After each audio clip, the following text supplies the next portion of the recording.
ನಿರ್ಣಯವನ್ನು ಮಾಡಿದಿರಿ. ಈ ವೇದಿಕೆಯಲ್ಲಿ ನಿಮ್ಮ ಅಧ್ಯಕ್ಷರಾಗಿರ್ತಕ್ಕಂಥ ಶ್ರೀಯುತ ನಾಗೇಶ್ವರವರೇ, ಅದೇ ರೀತಿ ನನ್ನ ಸ್ನೇಹಿತರು ಹಿರಿಯರು ಆಗಿರ್ತಕ್ಕಂಥ ಸನ್ಮಾನ್ಯ ಸಿ ಟಿ ರವಿ ಅವರೇ, ಹೊಸದಾಗಿ ಮೇಲ್ಮನೆಯ ಶಾಸಕರು ಆಗಿರ್ತಕ್ಕಂಥ ಮಿತ್ರರು ಆಗಿರ್ತಕ್ಕಂಥ ರಾಮೋಜಿ ಗೌಡ್ರೆ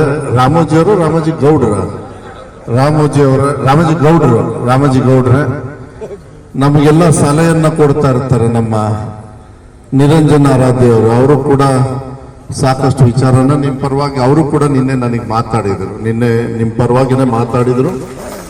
ಮತ್ತೆ ವೇದಿಕೆ ಮೇಲಿರ್ತಕ್ಕಂಥ ಎಲ್ಲ ಪದಾಧಿಕಾರಿಗಳಿದ್ದಾರೆ. ನಮ್ಮ ಊರಿನ ಶಾಂತಾರಾಮೂರು ಇಲ್ಲೇ ಅದು, ನೀವು ನಮ್ಮೂರು ತಾನೆ, ಅದು NPS OPS ನಿಮ್ದಿದೆಯಲ್ಲ ಅದ್ರದ್ದು. ನುಗ್ಲಿಯವರು ಜಗಳ ಮಾಡಕ್ ಒಬ್ರು ಹಿಡ್ಕೊಳ್ತೀವಿ ನಾವು ಯಾವಾಗಲೂ ನಿಮ್ಮ ಪರವಾಗಿ. ಅದನ್ನ ನುಗ್ಲಿಯವರಿಗೆ, ನಾಗೇಶ್ ಅವ್ರಿಗೆ ಬೈಯೋ ಬದಲು ನುಗ್ಲಿಯವ್ರಿಗೆ ಬೈದು ಬಿಡೋದು.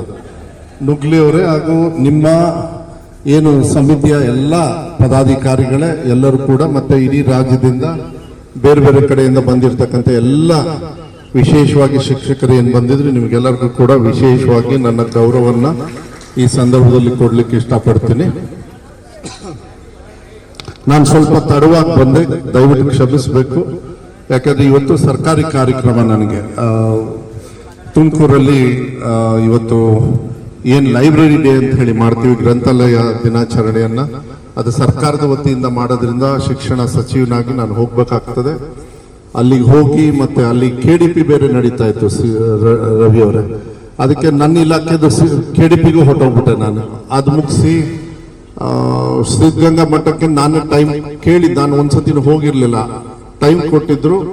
ಅಲ್ಲೇ ಪ್ರಸಾದ ಮಾಡಿ ಅಲ್ಲಿಂದ ಸ್ಟ್ರೈಟ್ ಆಗಿ ಇಲ್ಲಿಗೆ ಬಂದಿರ್ತಕ್ಕಂಥದ್ದನ್ನ ತಮ್ಮ ಗಮನಕ್ಕೆ ನಾನು ತರಲಿಕ್ಕೆ ಇಷ್ಟಪಡ್ತೀನಿ. ಮತ್ತೆ ಇಲ್ಲಿ ಬರಬೇಕು ಅಂತ ಹೇಳಿ ನನಗೆ ಆದೇಶವನ್ನು ಕೂಡ ಮಾನ್ಯ ಮುಖ್ಯಮಂತ್ರಿಗಳು ಫೋನ್ ಮೂಲಕ ನನಗೆ ಹೇಳಿದರು. ಸ್ವಲ್ಪ ಒತ್ತಡ ಬೇಕಾಗಿತ್ತು ನನಗೆ, ಯಾಕಂದ್ರೆ ನನ್ನ ಇಲಾಖೆ ಮೀರಿ ಆಗ್ತಕ್ಕಂಥ ಕೆಲಸ ಇದು. ಯಾಕಂದ್ರೆ ನನ್ನ ಇತಿ ಏನಿದೆ ಅದನ್ನ ಯಾವತ್ತೂ ಕೂಡ ನಾನು ಪಟ್ಟಂತ ಮಾಡ್ಬಿಡ್ತೀನಿ, ಕಾಯಕ್ಕೆ ಹೋಗೋದಿಲ್ಲ. ನನಗದು ಒಂದು ಅಭ್ಯಾಸ ಇದೆ, ನನ್ನ ಇತಿಮಿತಿಯಲ್ಲಿದ್ರೆ ಮಾಡ್ಬಿಡ್ತೀನಿ. ಆದ್ರೆ ಸರ್ಕಾರದ ಕೆಲವು ವಿಚಾರಗಳು ಬಂದಾಗ ಅದಕ್ಕೆ ನೀವು ಸೇರಿ ಕೆಲವು ವಿಚಾರಗಳನ್ನ ಮಾನ್ಯ ಮುಖ್ಯಮಂತ್ರಿಗಳಿಗೆ ಗಮನಕ್ಕೆ ತರಬೇಕು ಅಂತೇಳಿ ಮೊನ್ನೆ ಸುದೀರ್ಘವಾಗಿ ಸುಮಾರು 2.5 ತಾಸು ನಾವೇ ಕುತ್ಕೊಂಡು ಎಲ್ಲ ನಿಮ್ಮ ಪದಾಧಿಕಾರಿಗಳೆಲ್ಲ ಬಂದಿದ್ರು. ಸಾಕಷ್ಟು ವಿಚಾರಗಳನ್ನ ಸ್ವಲ್ಪ ನನಗೆ ಅವತ್ತು ಹೆಚ್ಚು ಮಾಹಿತಿ ಸಿಕ್ಕಿದ್ದೆ. ಅವತ್ತು ಈ 1 ವರ್ಷದೊಳಗೆ ಕೆಲವೆಲ್ಲ ವಿಚಾರ ಕೇಳ್ತಾ ಇದ್ರಿ, ಆಯ್ತು ಅಂತೇಳಿ ಹೇಳ್ತಾ ಇದ್ದೆ. ಆದ್ರೆ ಈ ಸಮಸ್ಯೆ ಏನಿದೆ ಇದು 2017ರಲ್ಲಿ ಮಾಡಿರ್ತಕ್ಕಂಥ ಒಂದು C&R ರೂಲ್, ಮತ್ತೆ ಬೇರೆ ಬೇರೆ ನಿಮ್ಮದ್ರೊಳಗೆ ನೀವು ಅರ್ಜಿಯಲ್ಲಿ ಕೊಟ್ಟಿದ್ರಿ, ಅವತ್ತು ಕೂಡ ಕೊಟ್ಟಿರೋದ್ರಿಂದ ಅದು ನನ್ನ ಕಡೆಗೆ ಇರ್ತದೆ. ಆದ್ರೆ ತಮ್ಮ ಗಮನಕ್ಕೆ ನಾನು ತರಲಿಕ್ಕೆ ಇಷ್ಟಪಡ್ತೀನಿ. ಯಾಕಂದ್ರೆ ನಾಗೇಶ್ ಅವ್ರು ಹೇಳಿದ್ರು, ನಂಗೆ ಸಂತೋಷ ಆಯ್ತು. ಯಾಕಂದ್ರೆ ನೀವು ಶಿಕ್ಷಕರ ವರ್ಗಾವಣೆದು ಅದು ಬಹಳ ಅವಶ್ಯಕತೆ ಇತ್ತು. ಆದ್ರೆ ಆ ವರ್ಗಾವಣೆ ಎಷ್ಟು ಟೀಕೆಗೆ ನಾನು ಸಿಕ್ಕಾಕೊಂಡ್ಬಿಟ್ಟೆ ಅಂದ್ರೆ, ಮೋಸ್ಟ್ಲಿ CT ರವಿ ಅವರು ನನಗೆ ಹೇಳಿರ್ತಾರೆ, ಈ ಶಿಕ್ಷಕರ ಮಂತ್ರಿಗಳಿಗೆ ಉಪಯೋಗ ಇಲ್ಲ, ಹೆಂಗ್ ಬೇಕಂಗೆ ವರ್ಗಾವಣೆ ಮಾಡ್ಬಿಟ್ರು ಅಂತ ಹೇಳಿ. ಇಲ್ಲಿ ನೋಡಿದ್ರೆ ನೀವು ಚಪ್ಪಾಳೆ ಹೊಡಿತೀರಿ, ಅವ್ರು ನೋಡಿದ್ರೆ ಅವ್ರ ಪ್ರೆಸ್ ಅಲ್ಲಿ ಬೈತಾರೆ. ನೀವು ಕರೆಕ್ಟು, ಆ ಸ್ಥಾನದಲ್ಲಿ ನಾನಿದ್ರೆ ನಾವು ಕರೆಕ್ಟ್ ಆಗ್ತಾ ಇದ್ವಿ, CT ರವಿ ಅವರು ಕರೆಕ್ಟ್. ಆದ್ರೆ ಅವತ್ತು ಸ್ವಲ್ಪ ಬುದ್ಧಿವಂತಿಕೆ ಮಾಡಿದೆ. ಒಂದು ಕಡೆಗೆ ಟ್ರಾನ್ಸ್ಫರ್ ಮಾಡಿದಾಗ ತೊಂದರೆ ಆಗುತ್ತೆ ಅಂತ ಹೇಳಿ ಗೊತ್ತಿತ್ತು CT ರವಿ ಅವರ. ಯಾಕಂದ್ರೆ ಏನಾಗ್ತದೆ, ಸುಮಾರು ವರ್ಷದಿಂದ ಇದು ಕಲ್ಯಾಣ ಕರ್ನಾಟಕ ಭಾಗಕ್ಕೆ, ಯಾಕಂದ್ರೆ ನಾವು ಸಮಾನತೆಯ ಶಿಕ್ಷಣ ಕೊಡಬೇಕಾದ್ರೆ ಒಂದು ಕಲ್ಯಾಣ ಕರ್ನಾಟಕಕ್ಕೆ ಹೆಚ್ಚು ಕಮ್ಮಿ ಆದಾಗ ಅಲ್ಲಿಗೆ ಅವ್ರಿಗೆ ಒಂದು ಸ್ವಲ್ಪ ಮನಸ್ಸಿಗೆ ನೋವಾಗ್ತದೆ. ಯಾಕಂದ್ರೆ ನಮ್ಮ ಕರ್ನಾಟಕದಲ್ಲಿ ಇರೋ ಯಾವುದೇ ಜಿಲ್ಲೆಗಳಿಗಾಗ್ಲಿ ಹೆಚ್ಚು ಕಮ್ಮಿ ಆದಾಗ ಕಷ್ಟ ಆಗ್ತದೆ. ಆ ಸಂದರ್ಭದಲ್ಲಿ ಅನಿವಾರ್ಯವಾಗಿ ನಾನು ಮತ್ತೆ ಹೊಸ ನೇಮಕಾತಿ ಆಗುತ್ತೆ ಅಂತ ನಿಟ್ಟಿನ ಮೇಲೆ ಅದು ಗ್ಯಾರಂಟಿ ತಗೊಂಡು ಅದಾದ್ಮೇಲೆ ನಾನು ಟ್ರಾನ್ಸ್ಫರ್ ಮಾಡಿದೆ. ಬಟ್ ಒಂದೇನಂತ ಹೇಳಿದ್ರೆ, ನೀವೇನೋ ಹೇಳಿದ್ರಿ, ನಿಮ್ಮ ಇಲ್ಲೆಲ್ಲ ವರ್ಗಾವಣೆಗೆ ದಂಧೆಗಿಂದೆ ನಡೆಯಲ್ಲ, ಯಾಕೆಂದ್ರೆ ಎಲ್ಲ ಕೌನ್ಸಿಲಿಂಗ್ ಅಲ್ಲಿ ನಡೆಯುತ್ತೆ.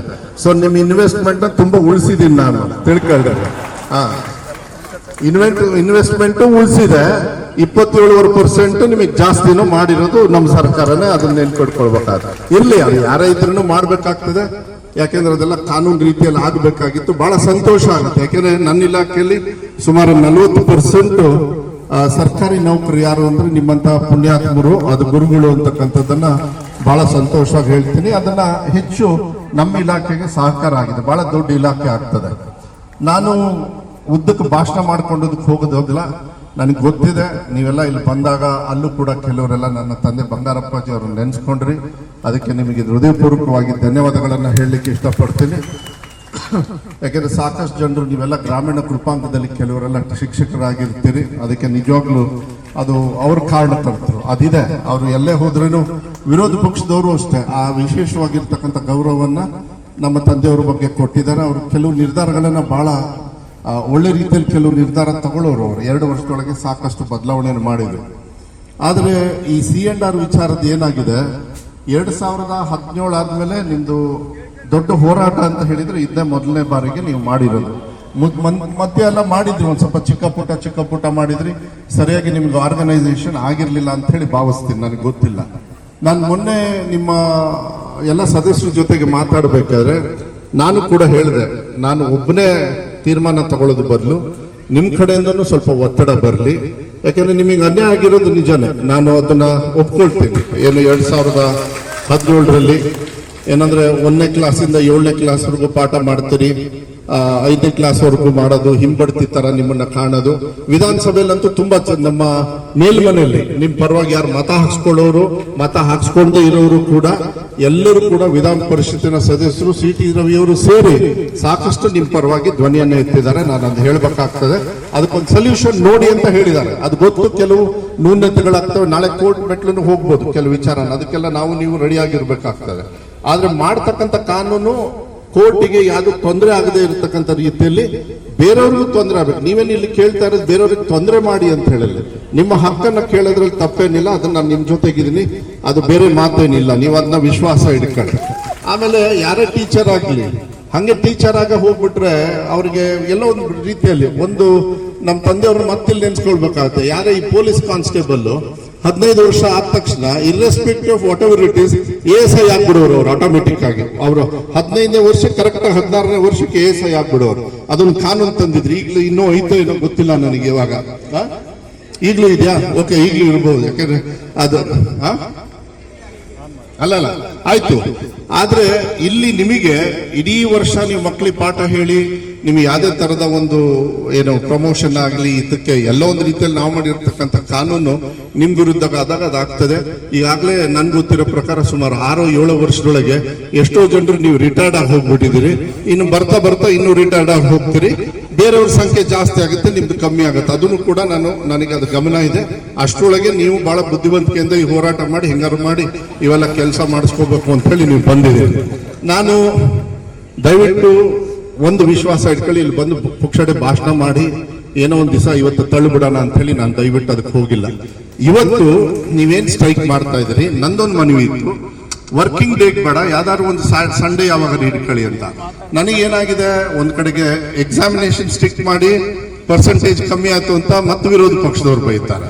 ನಾವೇನಾದ್ರು ಒಳ್ಳೇದು ಮಾಡಕ್ ಹೋದ್ರು ಬಯಸ್ಕೊತಾರೆ. ಮತ್ತೆ ಆಮೇಲೆ ಬಂದು ಹೇಳ್ತಾರೆ, ಇಲ್ಲ ಮದುವೆ ಕರೆಕ್ಟ್ ಆಗಿ ಮಾಡಿದ್ರಿ, ಈ ಕಾಪಿ ಗೀಪಿ ಹೊಡಿಯೋದೆಲ್ಲ ನಿಲ್ಲಿಸ್ಬೇಕಾಗತ್ತೆ ಅಂತ ಹೇಳಿ. ಅದೆಲ್ಲ ಆಗಿದೆ. ಯಾಕಂದ್ರೆ ನಿಮ್ಮ ಮಕ್ಕಳಿಗೆ ನಿಮ್ ಕೈಯಲ್ಲೇ ಕಾಪಿ ಮಾಡಕ್ ಬಿಡಕ್ ಆಗ್ತದೆ ಹೇಳ್ರಿ ನೋಡೋಣ, ತಪ್ಪಲ್ವಾ ಅದು? ಇವತ್ತು ನಮಗೆ ಗೊತ್ತಿದೆ ನಮ್ಮ ಮಕ್ಕಳ ಸ್ಥಿತಿಗತಿ ಏನಿದೆ ಅಂತ ಹೇಳಿ. ನಾನು ತಮ್ಮಲ್ಲಿ ಒಂದು ಜವಾಬ್ದಾರಿಯನ್ನ ನಾನು ಇವತ್ತು ನಿಮ್ಮ ಬೇಡಿಕೆಗಳ ಪರವಾಗಿ ಒಂದು ಮಾತಾದ್ರೆ, ದಯವಿಟ್ಟು ಮಕ್ಕಳನ್ನ ಶಾಲೆಗೆ ಬರ್ತಕ್ಕಂಥ ವ್ಯವಸ್ಥೆಯನ್ನ ಮಾಡಿ. ಯಾಕೆಂದ್ರೆ ನಮ್ಮ ಶಾಲೆ, ಯಾಕೆಂದ್ರೆ ಇವತ್ತು ಮಧ್ಯಾಹ್ನ KDPಯಲ್ಲಿ ಹೇಳಿ ಬಂದೆ, ಪರಮೇಶ್ವರ್ ಅವ್ರಿಗೂ ಹೇಳಿ ಬಂದೆ, ನಿಮ್ಮ ಕ್ಷೇತ್ರದಲ್ಲೂ ಪರಮೇಶ್ವರ್ ಸರ್ ಅವರೇ, ದಯವಿಟ್ಟು ಮಕ್ಕಳು 6 ದಿವಸಕ್ಕೆ 3 ದಿವಸ ಚಕ್ಕರ್ ಹೊಡಿತಾರೆ, 3 ದಿವಸ ಬರ್ತಾರೆ. ಯಾಕಂದ್ರೆ ಬೆಸ್ಟ್ ಟೀಚರ್ಸ್ ಎಲ್ಲಿದ್ದಾರೆ ಅಂದ್ರೆ ಸರ್ಕಾರಿ ಶಾಲೆಯಲ್ಲಿ ಮಾತ್ರ ಇದ್ದಾರೆ ನೀವು ಅಂತ ಹೇಳ್ತಾರೆ. ಅದು ನನಗೆ ಗೊತ್ತಿದೆ. ನನಗೆ ಬೆಸ್ಟ್ ಟೀಚರ್ಸ್, ಒಳ್ಳೆ ಪೇಮೆಂಟ್ ಇದೆ ನಿಮ್ಗೆ ಗೊತ್ತಿದೆ. ಅದು ಕೂಡ ನೀವು ರೆಡಿ ಇದೀರಿ ಹೇಳ್ಕೊಡಕ್ಕೆ. ಕೆಲವು ಸತಿ ತಂದೆ ತಾಯಿಯವರ ಮಕ್ಕಳನ್ನ ಕಳಿಸೋದ್ರಲ್ಲಿ ಎಲ್ಲೋ ಒಂದು ರೀತಿಯಲ್ಲಿ ಹಿಂದೆ ಜರಗ್ ಬಿಡ್ತಾರೆ. ದಯವಿಟ್ಟು ಅದು ಮಾಡಬೇಡ್ರಿ ಅಂತ ಹೇಳಿ ನಾನೇ ಇವತ್ತು ಹೇಳಿದ್ದೀನಿ. ನಾನು ತಮ್ಮಲ್ಲೂ ಕೂಡ ನಾನು ಮನವಿ ಮಾಡ್ತೀನಿ, ನಿಮ್ಮ ಇದರೊಳಗೆ SDMC ಅವ್ರ ಜೊತೆಗೆ ಮಾತಾಡಿಕೊಂಡು ಮಕ್ಕಳನ್ನ ಶಾಲೆಗೆ ಬರ್ತಕ್ಕಂಥ ಕೆಲವು ಸಾಕಷ್ಟು ವಾತಾವರಣ ನಾವು ಚೇಂಜ್ ಮಾಡ್ತಾ ಇದೀವಿ.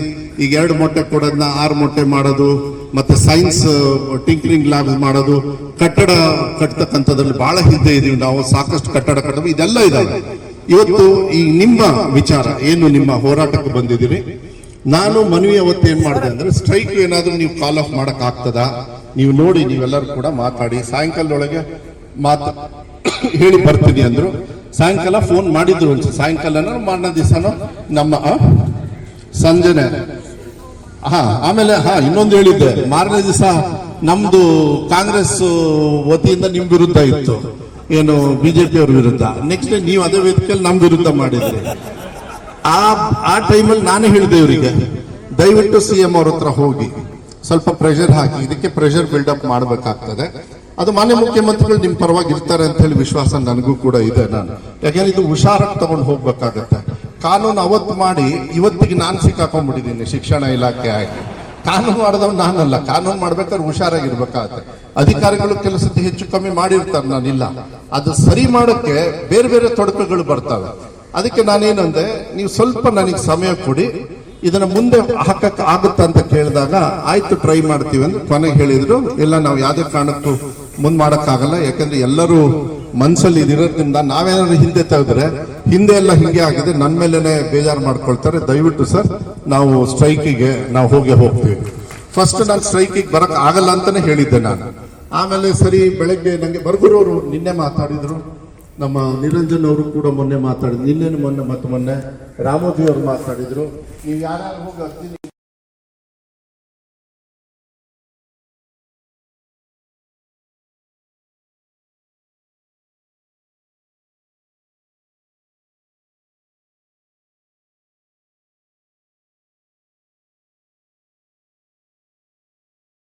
ಇದನ್ನ ಮುಂದೆ ಹಾಕಕ್ ಆಗುತ್ತಾ ಅಂತ ಕೇಳಿದಾಗ ಆಯ್ತು ಟ್ರೈ ಮಾಡ್ತೀವಿ ಅಂತ ಕೊನೆಗೆ ಹೇಳಿದ್ರು. ಇಲ್ಲ, ನಾವು ಯಾವುದೇ ಕಾರಣಕ್ಕೂ ಮುಂದ್ ಮಾಡಕ್ಕಾಗಲ್ಲ, ಯಾಕಂದ್ರೆ ಎಲ್ಲರೂ ಮನ್ಸಲ್ಲಿ ಇದಿರೋದ್ರಿಂದ ನಾವೇನಾದ್ರು ಹಿಂದೆ ತೆಗೆದ್ರೆ ಹಿಂದೆ ಎಲ್ಲ ಹಿಂಗೆ ಆಗಿದೆ, ನನ್ನ ಮೇಲೆನೆ ಬೇಜಾರು ಮಾಡ್ಕೊಳ್ತಾರೆ. ದಯವಿಟ್ಟು ಸರ್, ನಾವು ಸ್ಟ್ರೈಕಿಗೆ ನಾವು ಹೋಗ್ತೀವಿ. ಫಸ್ಟ್ ನಾನು ಸ್ಟ್ರೈಕಿಗೆ ಬರಕ್ ಆಗಲ್ಲ ಅಂತಾನೆ ಹೇಳಿದ್ದೆ ನಾನು. ಆಮೇಲೆ ಸರಿ, ಬೆಳಗ್ಗೆ ನನಗೆ ಬರ್ಗುರವರು ನಿನ್ನೆ ಮಾತಾಡಿದ್ರು, ನಮ್ಮ ನಿರಂಜನ್ ಅವರು ಕೂಡ ಮೊನ್ನೆ ಮಾತಾಡಿದ್ರು, ಮೊನ್ನೆ ರಾಮೋಜಿ ಅವರು ಮಾತಾಡಿದ್ರು. ನೀವು ಯಾರ್ಯಾರು ಹೋಗಿ ಅರ್ಜಿ ನಿಮ್ಮ ಶಾಸಕರಿಗೆ ಯಾರ್ಯಾರು ಕೊಟ್ಟಿದ್ರೆ ಅದ್ರೊಳಗೆ ಮೋರ್ ದೆನ್ 50% ನನಗೆ ಫೋನ್ ಮಾಡಿ ಮಾತಾಡಿದ್ದಾರೆ. ಯಾಕಂದ್ರೆ ನೀವೆಲ್ಲ ಅಂತ ಹೇಳಿದ್ರಿ, ಯಾರು ಟೀಚರ್ಸ್ ನೀವೆಲ್ಲೆಲ್ಲಿದ್ದೀರಿ ಅಲ್ಲಿರೋ ಶಾಸಕರಿಗೆ ಹೋಗಿ ನೀವು ಮನವಿ ಮಾಡಿ ಮಾನ್ಯ ಸಚಿವರಿಗಾಗ್ಲಿ ಅವರಿಗೆಲ್ಲರಿಗೂ ಒತ್ತಡ ತರ್ತಕ್ಕಂಥದ್ದು. ಕೆಲವು ಸಚಿವರುಗಳು ಕೂಡ ನನಗೆ ಫೋನ್ ಮಾಡಿದ್ದಾರೆ. ಯಾಕಂದ್ರೆ ನಿಮ್ಗೆ ಹೇಳ್ಬೇಕು, ಯಾರ್ಯಾರು ನೀವು ಹೋಗಿ ಮನವಿ ಮಾಡಿದ್ರೆ ಅವರೆಲ್ಲರೂ ಕೂಡ ನನಗೆ ಹೇಳಿದ್ದಾರೆ. ಇದು ಸ್ವಲ್ಪ ಆದಷ್ಟು ಬೇಗ ನಾನು ಇತ್ಯರ್ಥ ಮಾಡಬೇಕು, ನನ್ನಿಂದನೇ ಆಗಬೇಕು ಅಂತ ಹೇಳಿ ನನಗೂ ಕೂಡ ಆಸೆ ಇದೆ. ಯಾಕಂದ್ರೆ ಅದು ಒಳ್ಳೇದಲ್ಲ. ಯಾಕಂದ್ರೆ ಇದು ಏನು ಬಹಳ ತಪ್ಪು ಕೆಲಸ ಏನಲ್ಲ, ಇದನ್ನು ನೀವು ಕೇಳ್ತಾದ್ದು ಏನು ತಪ್ಪೇನು ಕೇಳ್ತಾಗ ನಿಮ್ಮ ಹಕ್ಕನ್ನ ಕೇಳ್ತಾ ಇದ್ದೇನೆ. ಅದಕ್ಕೆ ನನಗೆ ಸಮಯ ನಾನು ಜಾಸ್ತಿ ತಗೊಳ್ಳೋಕೆ ಹೋಗೋದಿಲ್ಲ. ಆದರೆ ಮಾನ್ಯ ಮುಖ್ಯಮಂತ್ರಿಗಳು ಇವತ್ತು ನನಗೆ ಫೋನ್ ಮಾಡಿ, ಮೊದಲು ನೀವು ಹೋಗಿ ಮೆಮೊರಾಂಡಮ್ ತಗೊಂಡ್ಬಾ, ಆಮೇಲೆ ಆದಷ್ಟು ಬೇಗ ಈಗ 3-4 ದಿವಸದೊಳಗೆ ಮೀಟಿಂಗಿಗೆ ನೀವೇ ತಂದು ಇದನ್ನ ಸುದೀರ್ಘವಾಗಿ ಎಲ್ಲ ವಿಚಾರಗಳನ್ನ ಚರ್ಚೆ ಮಾಡಿ, ಆರ್ಥಿಕ ಹೊರೆ ಈಗ ಕೆಲವು ವಿಚಾರ ಹೇಳಿದ್ರು, ಒಬ್ರು 8 ಕೋಟಿ ಅಂದ್ರು, ಒಂದು 15 ಕೋಟಿ ಅಂದ್ರು. ಅದು ನನಗನ್ಸುತ್ತೆ ಆರ್ಥಿಕ ಹೊರೆಯಲ್ಲಿ ನಾನು ಹಿಂದೆ ಜನಿಸ್ತಕ್ಕಂಥ ಪ್ರಶ್ನೆ ಬರಲ್ಲ ಅಂತ ಹೇಳಿ ನಾನು ಅನ್ಕೊಂಡಿದ್ದೆ. ಯಾಕಂದ್ರೆ ಅದು ಬಹಳ ದೊಡ್ಡ ಮೊತ್ತ ಅಲ್ಲ. ನನ್ನ ಇಲಾಖೆ 44,000 ಕೋಟಿ ನಾವು ಖರ್ಚು ಮಾಡ್ತಾ ಇದ್ದೀವಿ ಇವಾಗ, ಈಗ ಆಸ್ ಆಫ್ ನಾವು. ಅದಕ್ಕೆ ನಮ್ಮ ಇಲಾಖೆಯಲ್ಲಿ ಬಹಳ ದೊಡ್ಡ ಇದು, ಅದು ಸಂಬಳಕ್ಕೆ ಜಾಸ್ತಿ ಹೋಗ್ತದೆ. ಅದನ್ನ ಮನವರಿಕೆ ನಾವು ಮಾಡ್ಬೋದು. ಈ C&R ರೂಲ್ಸ್ ನ ಚೇಂಜ್ ಮಾಡೋದಕ್ಕೆ ಯಾವ ರೀತಿ ಕಾನೂನಿನ ತೊಡಕಾಗ್ತದೆ ಅಂತಕ್ಕಂಥದ್ದನ್ನ ಅವತ್ತು ನಿಮ್ಮ ಅಧ್ಯಕ್ಷರಿಗೆ ಎಲ್ಲರಿಗೂ ಕೂಡ ನಾನು ಹೇಳಿದೆ, ಲಾ ಡಿಪಾರ್ಟ್ಮೆಂಟ್ ಅನ್ನು ತಗೊಳ್ಬೇಕಾಗುತ್ತೆ, ಫೈನಾನ್ಸ್ ಡಿಪಾರ್ಟ್ಮೆಂಟ್ ಅನ್ನು ತಗೊಳ್ಬೇಕಾಗುತ್ತೆ. ನಿಮ್ಮ ಕಡೆಯಿಂದಲೂ ಕೂಡ ಯಾರ್ಯಾರಿಗೆ ತಿಳುವಳಿಕೆ ಇದೆ ಅದನ್ನು ಕೂಡ, ಮತ್ತೆ ಇದು C&R ರೂಲ್ಸ್ ಮಾಡೋ DPR ಕೊಡೋದು. ಯಾಕಂದ್ರೆ ನಾನು ಮಾಡಲ್ಲ, DPR ಎಲ್ಲ ನನಗೆ ಬರಲ್ಲ. ನಾವು ಪ್ರಪೋಸಲ್ಸ್ ಕಳಿಸ್ತೀವಿ, DPR ಅವರು ಫೈನಾನ್ಸ್ ಡಿಪಾರ್ಟ್ಮೆಂಟ್ ಅವ್ರು ಏನ್ ಮಾಡ್ತಾರೆ, ಫೈನಾನ್ಸ್ ಅಂದ್ರೆ ಎಸ್ ಅಂತಾರೆ, ಇಲ್ಲಾಂದ್ರೆ ರಿಜೆಕ್ಟ್ ಮಾಡಿ ಕಳಿಸ್ತಾರೆ. DPR ನಾವೇನಾದ್ರು ಕಳಿಸಿದಾಗ DPR ರೂಲ್ಸ್ ಮಾಡಿ ಮತ್ತೆ ಅವರು ಆಗುತ್ತೋ ಇಲ್ಲೋ ಅಂತ ನಾನು ನೋಡಲ್ಲ. ಈಗ ನಾನು ಆಗಲೇ CM ಅವ್ರ ಆಫೀಸಿಗೆ ಮನವಿಯನ್ನು ಮಾಡಿದ್ದೀನಿ. 17ನೇ ತಾರೀಕು ಇಲ್ಲ ಅಂದ್ರೆ 20ನೇ ತಾರೀಕು, ಇವೆರಡರಲ್ಲಿ ಫಸ್ಟ್ ಮೀಟಿಂಗ್ ನಾನು ಇರ್ತೀನಿ. ನೀವು ಟೀಚರ್ಸ್ ಡೇ ಒಳಗೆ ಮಾಡಿ ಅಂತ ಹೇಳಿ ನೀವು ಬೇಡಿಕೆ ಹೇಳ್ತೀನಿ, ಪ್ರಯತ್ನ ಪಡ್ತೀನಿ. ಇದು ಮನಸ್ಸು ಮಾಡೋದು ಒಂದು ನಿಮಿಷ. ಯಾಕಂದ್ರೆ ನೀವು ನೋಡಿ, ಎಷ್ಟು ವರ್ಷ ನೀವು ಕಾದಿದ್ದೀರಿ, ನೀವು ಕಾಯಿಲೆ ಅಂತ ನಾನು ಹೇಳಿಲ್ಲ. ನಾವಿಲ್ಲಿ ಬಂದು ನಿಮ್ಮ ಜೊತೆಗಿದ್ದು ಕೆಲಸನ ನಿಮ್ಮ ಪರವಾಗಿ ಮಾಡೋದನ್ನ ಬಂದಿದ್ದೀನಿ ಹೊರತು ಸಮಯನ ತಗೊಂಡು ಮತ್ತೆ ಸುಳ್ಳು ಹೇಳ್ತಕ್ಕಂಥ ವ್ಯವಸ್ಥೆಗೆ ನಾನು ಬಂದಿಲ್ಲ. ನನಗೆ ಅದರ ಅವಶ್ಯಕತೆ ಇಲ್ಲ. ಅದಕ್ಕೆ ನಿಮ್ಮ ಒಂದು ಸಹಕಾರ ಬೇಕಾಗ್ತದೆ. ಯಾಕೆಂದ್ರೆ ಫಸ್ಟ್ ನೀವು ಬಹಳ ದೊಡ್ಡ ಆರ್ಗನೈಸ್ ಮಾಡಿದ್ರಿ, 28 ವರ್ಷದ ಹಿಂದೆ ಈ ತರ ನಾವು ಹೋರಾಟ ಮಾಡಿದ್ದೀವಿ ಸರ್, ಮತ್ತೆ ಇವತ್ತೇ ಮಾಡಿದ್ರಿ. ನಿಮ್ಮ ಸಂಘಟನೆಗೆ, ನಿಮ್ಮ ಹೋರಾಟಕ್ಕೆ ಯಾವುದೇ ಸಂದರ್ಭದಲ್ಲಿ ನಾಯಕತ್ವ ನೀವು ಕೇಳ್ಬೇಕಾದ್ರೆ ಇದನ್ನು ಮುಂದುವರಿಸ್ಕೊಂಡು ಹೋಗಿ. ಯಾಕಂದ್ರೆ ಸಂಘಟನೆಯಿಂದ ಮಾತ್ರ ನೀವು ಯಾರು ಬಗ್ಗಿಸ್ಬೋದು, ಇಲ್ಲಾಂದ್ರೆ ಬಗ್ಸೋದಕ್ಕಾಗೋದಿಲ್ಲ. ಅದು ನಿಜಾನೆ, ನಾವು ಕೂಡ ಹೋಗ್ತೀವಿ. ಆದರೆ ಇದು ಬಹಳ ಫಾಸ್ಟ್ ಆಗಿ ಏನಾದರೂ ಮಾನ್ಯ ಮುಖ್ಯಮಂತ್ರಿಗಳು ತೀರ್ಮಾನ ತಗೊಳ್ತಕ್ಕಂಥ, ಯಾಕಂದ್ರೆ ಸಂಪೂರ್ಣ ಸರ್ಕಾರ ನನಗೆ ಸಹಾಯ ಬೇಕು. ನಾಗೇಶ್ ಅವರು, ನಾವು ಒಬ್ಬರೇ ಮಾಡೋಕ್ಕಾಗಲ್ಲ. ನಾನು ನಿಮಗೆ ಒಂದೊಂದು ಇಷ್ಟು ಕೂಡ ಹೇಳಿದ್ದೀನಿ. 2.5 ತಾಸು ನನಗೆ ಒಂದೇ ಬೇಜಾರಲ್ಲಿ 2.5 ತಾಸು ಇವ್ರ ಜೊತೆ ಕುತ್ಕೊಳ್ಳೋದು ಬದಲು 2.5 ತಾಸು ಇಲ್ಲೇ ಬಂದು ಭಾಷಣ ಹೊಡೆದ್ಬಿಡ್ತಿದ್ದೆ. ಅದ್ರಾಗೆ ಇವತ್ತು ಬಂದೆಲ್ಲ ಮಾತಾಡ್ಬೋದಾಯ್ತು. ಆದ್ರೆ ಅವ್ರು ಚೆನ್ನಾಗಿ ನೀವೆಲ್ಲ ಕಡ ಚೆನ್ನಾಗಿ ನನಗೆ ಮನವರಿಕೆ ಆಗಿದೆ. ಅವ್ರು ಸ್ವಲ್ಪ ಜಾಸ್ತಿ ಮನವರಿಕೆನೂ ಆಗಿದೆ, ನಾನು ಇಲ್ಲ ಅಂತ ಹೇಳಲ್ಲ. ಅವತ್ತು ಸ್ವಲ್ಪ ನನಗೂ ಕೆಲವು 2-3 ವಿಚಾರದಲ್ಲಿ ಈ ಹಿಂಬಡ್ತಿ ಮಾಡೋದು, ಮತ್ತೆ ಅವರಿಗೆ ಪ್ರಮೋಷನ್ ಕೊಡದೇ ಇರೋದು, ಎಷ್ಟೋ ಸಾವಿರ ಜನರು ಆಗ್ಲೇ ನೀವು ರಿಟೈರ್ಡ್ ಆಗಿರೋದು, ಇದೆಲ್ಲ ತಗೊಂಡಾಗ ಸ್ವಲ್ಪ ನನಗೂ ಮನಸ್ಸಿಗೆ ನೋವಾಗ್ತದೆ. ಯಾಕಂದ್ರೆ ಕಷ್ಟಪಟ್ಟು ಓದಿ ಮಕ್ಕಳಿಗೆ ವಿದ್ಯಾದಾನ ಮಾಡಿರ್ತೀರಿ, ನಿಮ್ಮನ್ನು ಹಂಗೆ ಹಗುರವಾಗಿ ತಗೊಳ್ಳೋದು ಅದು ಯಾರದೇ ಆಗಲಿ ತಪ್ಪ. ಯಾವತ್ತೂ ಕೂಡ ಅದನ್ನು ಮಾಡಬಾರ್ದು. ಯಾಕಂದ್ರೆ ಅದರಿಂದ ಯಾವ ಥರನಾದ್ರೂ ಒಬ್ಬ ವ್ಯಕ್ತಿ ಬೆಳಿಬೋದು. ನೀವು ಏನು ವಿದ್ಯಾದಾನ ಮಾಡ್ತೀರ ಅದನ್ನು ಮಾಡ್ಬೋದು. ಅದಕ್ಕೆ ನಾನೀಗ 17 ಇಲ್ಲ 20ನೇ ತಾರೀಕು ನಿಮ್ಮ ಪದಾಧಿಕಾರಿಗಳನ್ನ ಯಾರ್ಯಾರು ಬರಬೇಕು ಅನ್ನೋದನ್ನ ನಾನು ಮುಖ್ಯಮಂತ್ರಿಗಳ ಸಲಹೆಯನ್ನ ತಗೊಂಡು ನೇರವಾಗಿ ಕೂತೆ, ಮತ್ತೆ ಯಾರು ಅಧಿಕಾರಿಗಳು ಯಾರು ಮಧ್ಯೆ ಇರಲ್ಲ, ಯಾರು ಮಧ್ಯಸ್ಥಿಕೆ ಮಾಡೋದಿಲ್ಲ. ಇದನ್ನ ನೇರವಾಗಿ ನಿಮ್ಮ ಸಮಸ್ಯೆಯನ್ನ ಮುಖ್ಯಮಂತ್ರಿಗಳ ಜೊತೆನೆ ಅವರಿಂದಲೇ ಪರಿಹಾರ ಮಾಡ್ತೇನೆ, ಅವರೇ ಮಾಡಿಕೊಡ್ತಾರೆ ಅಂತೇಳಿ ನನಗೆ ವಿಶ್ವಾಸ ಇದೆ. ಅದು ನೋಡೋಣ. ಈಗ ನೀವು ಬಂದಾಗ ಇನ್ನೊಬ್ರು ಕೂಡ ಅವರು ಕೆಲವು ಸಲಹೆ ಸಹಕಾರನ ಅವತ್ತು ಕೊಟ್ಟು ಹೋದ್ರು. ನೀವು ಬಂದು ಹೋದ್ಮೇಲೆ ನಿಮ್ಮ DPS ಅವರು ಕೂಡ ಬಂದು ಅವ್ರ ವಿರುದ್ಧ ಎಲ್ಲ ಹೇಳಕ್ ಹೋಗ್ಲಿಲ್ಲ. ಅವ್ರು ಮಾಡೋ ಏನು ಇದನ್ನ ತಗೊಳಕ್ ಹೋಗ್ಬೇಡಿ, ಆದ್ರೆ ನಿಮ್ಮ ಹಕ್ಕು ಏನಿದೆ ಅದನ್ನು ಯಾವ ರೀತಿ ನಾನು ಸಾಲ್ವ್ ಮಾಡಬೇಕು. ತುಂಬಾ ವರ್ಷ ಆಗಿರೋದ್ರಿಂದ ಆದಷ್ಟು ಬೇಗ ತ್ವರಿತವಾಗಿ ನಾನು ಸಮಯನ ಜಾಸ್ತಿ ವೇಸ್ಟ್ ಮಾಡಿದೆ. ಕಾನ್ಸ್ಟೆಂಟ್ ಆಗಿ ಎಷ್ಟು ಬೇಗ ನಾವು ಮಾಡಬೇಕು. ಆಮೇಲೆ ಲೀಗಲ್ ಡಿಪಾರ್ಟ್ಮೆಂಟ್ ತಗೊಳ್ಬೇಕು. ನಾನು ಹೇಳ್ತಾ ಇದ್ದೀನಿ ನಾಗೇಶ್, ಲೀಗಲ್ ಡಿಪಾರ್ಟ್ಮೆಂಟ್ ತಗೊಳ್ಳಿಲ್ಲ ಅಂದ್ರೆ ಕೋರ್ಟಲ್ಲಿ CT ರವಿಯವರು ತಮ್ಮಲ್ಲಿ ಕೂಡ ಗೊತ್ತಿದೆ. ನಾನು ಅದನ್ನೇ CT ರವಿಯವರು ಕೇಳ್ತಾ ಏನು ತೊಂದರೆ ಆಗುತ್ತೆ ಮಾಡು ಅಂತ ಹೇಳಿ. ಸೊ ಕೋರ್ಟ್ ಏನು ತೊಂದರೆ ಆಗದೆ ಇರೋ ರೀತಿಯಲ್ಲಿ ಲಾ ಡಿಪಾರ್ಟ್ಮೆಂಟ್ ಇಂದ ನಾನು ಮಾಡಬೇಕು ಅಂತ ಹೇಳಿ ಈಗಾಗಲೇ ನನ್ನ ಕಡೆಯಿಂದ ನಾನು ವರ್ಕ್ ಸ್ಟಾರ್ಟ್ ಮಾಡಿದ್ದೀನಿ. ಮುಖ್ಯಮಂತ್ರಿಗಳ ಒಂದು ಕಾನ್ಫಿಡೆನ್ಸ್ ನನಗೆ ಇವತ್ತು ಬಂದಿರೋದ್ರಿಂದ, ನೀವು ಪ್ರೆಷರ್ ಹಾಕಿ ಅಂತ ಹೇಳಿರೋದ್ರಿಂದ ಏನಾಗ್ತದೆ, ಇನ್ಮೇಲೆ ಸ್ವಲ್ಪ ಸ್ಪೀಡ್ ಆಗಿ ಕೆಲಸ ಆಗುತ್ತೆ. ನೀವು ವಿಶ್ವಾಸ ಇಟ್ಕೊಳ್ಳಿ ಅಂತಕ್ಕಂಥದ್ದನ್ನ ನಾನು ಹೇಳಿಕ್ಕೆ ಇಷ್ಟಪಡ್ತೀನಿ. ನೋಡೋಣ, ಟೀಚರ್ಸ್ ಡೇ ಒಳಗಾದ್ರೆ ಒಳ್ಳೇದು, ಅದನ್ನ ನಾನು ಇಲ್ಲ ಅಂತ ಹೇಳಲ್ಲ. ಸ್ವಲ್ಪ ಹೆಚ್ಚು ಕಮ್ಮಿ ಆದ್ರೆ ಅರ್ಜೆಂಟ್ ಮಾಡಕ್ ಹೋಗ್ಬೇಡಿ. ಬಟ್ ದುಡಿತ ರೀತಿಯಲ್ಲಿ ನಿಮಗೆ ಮೆಸೇಜ್ ಅನ್ನ ಹಾಕ್ತಕ್ಕಂಥ ವ್ಯವಸ್ಥೆಯನ್ನ ನಾಗೇಶ್ ಅವರು ಮೂಲಕ ಟೈಮ್ ವೇಸ್ಟ್ ಮಾಡಲ್ಲ. ಎವ್ರಿ ಟೈಮ್ ನಾವು ತುಂಬಾ ಟೂರ್ ಮಾಡ್ತಾ ಇರ್ತೀವಿ. ನಾನು ಬೆಂಗಳೂರಲ್ಲಿ ಯಾವ್ಯಾವ ಇರ್ತೀನಿ, ವಾರದಲ್ಲಿ 1 ದಿವಸ ಇಲ್ಲ 2 ದಿವಸ, ಆ ಟೈಮಲ್ಲೆಲ್ಲ ಮಾನ್ಯ ಮುಖ್ಯಮಂತ್ರಿಗಳ ಈ ಪರ್ಟಿಕ್ಯುಲರ್ ವಿಚಾರಕ್ಕೆ ಅವ್ರ ಗಮನಕ್ಕೆ ತಂದು ನೀವು ಸೊಲ್ಯೂಷನ್ ಮಾಡ್ತಕ್ಕಂಥ ವಿಶ್ವಾಸವನ್ನ ನಾನು ಈ ಸಂದರ್ಭದಲ್ಲಿ ನಾನು ಕೊಡ್ಲಿಕ್ಕೆ ಇಷ್ಟಪಡ್ತೀನಿ. ನಾನು ಇಷ್ಟು ನಾನು ಹೇಳ್ಬೋದು. ನನ್ನ ಇಲಾಖೆಯಲ್ಲಾಗಿದ್ರೆ ಇನ್ಯಾವುದಾದ್ರು ಕೆಲವಿದಾವೆ, ನೀವು ಕೆಲವು ನನ್ನ ಇಲಾಖೆಯಲ್ಲೇ ಮಾಡೋದು, ಅದನ್ನ ನಾವು ಮಾಡಿಕೊಡ್ತಕ್ಕಂಥ ವ್ಯವಸ್ಥೆ ಮಾಡ್ತೀವಿ. ಏನು ಮೇನ್ ಆಗಿ ಅಜೆಂಡಾ ಇಟ್ಕೊಂಡು ಬಂದಿದ್ರೆ ಅದನ್ನ ಮಾನ್ಯ ಮುಖ್ಯಮಂತ್ರಿಗಳ ಸಲಹೆ ತಗೊಂಡು ಸಹಕಾರ ಮಾಡ್ತಕ್ಕಂಥ ಕೆಲಸನ ನಾವು ಮಾಡ್ತೀವಿ. ಇಷ್ಟು ಹೇಳಿ ನಿಮ್ಮ ಸಂಘಟನೆ ಚೆನ್ನಾಗಾಗಲಿ. ನಾನು ನಿಮ್ಮ ಸಂಘಟನೆ ಈ ರೀತಿಯಲ್ಲಿ ಒತ್ತಡ ಕೂಡ ಇದೇ ತರ ಇತ್ತು, ಏನು ತೊಂದರೆ ಇಲ್ಲ. ನಿಮ್ಮ ಪರವಾಗಿ ಇರ್ತಕ್ಕಂಥ ಕೆಲಸವನ್ನ ನಾವು ಮಾಡ್ಕೊಳ್ತಕ್ಕಂಥದ್ದನ್ನ ಜವಾಬ್ದಾರಿ ಕೂಡ ತಗೊಳ್ತೀನಿ ಅಂತಕ್ಕಂಥದ್ದನ್ನ, ಮತ್ತೆ ವಿರೋಧ ಪಕ್ಷದವರು ಕೂಡ ಅವ್ರ ಸಹಕಾರ ಬೇಕಾಗ್ತದೆ. ಯಾಕಂದ್ರೆ ಈಗಾಗಲೇ ಅವರು ಕೂಡ ಇದನ್ನ ಮನವಿಯನ್ನ ನಿರ್ಮಾಣ ಮಾಡಿದ್ದಾರೆ. ಇಲ್ಲ ಅವರು ಕೂಡ ಮನವಿ ಮಾಡಿದ್ದಾರೆ.